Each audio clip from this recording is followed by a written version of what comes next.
Channel ని like, share, subscribe చేయండి. యువ తారలందరికీ cricket summer camp, champions edge cricket academy, త్వరపడండి, పరిమిత సీట్లు అందుబాటులో ఉన్నాయి.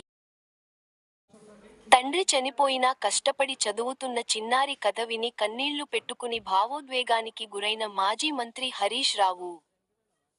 తండ్రి చనిపోయాడని, తన తల్లి కష్టపడి చదివిస్తుందన్న ఓ చిన్నారి కథ విని స్టేజి పైనే కంటడి పెట్టుకుని చిన్నారిని ఓదార్చిన మాజీ మంత్రి, ఎమ్మెల్యే హరీశరావు.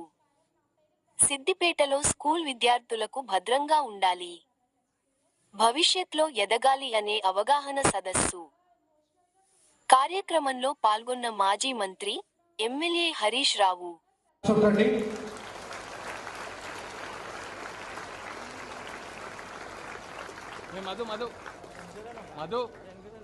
అంటే మీరు క్లాప్స్ కొడుతూ ఉండాలా, మీ అమ్మ కదా.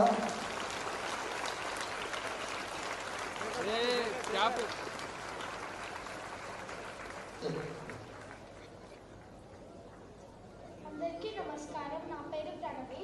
నేను 8వ తరగతి చదువుతున్నాను స్ప్రింగ్ డేల్స్ గ్రామర్ హై స్కూల్లో. నాకు పేరెంట్స్ గురించి చెప్పగానే చాలా ఎమోషనల్గా ఫీల్ అవ్వాను.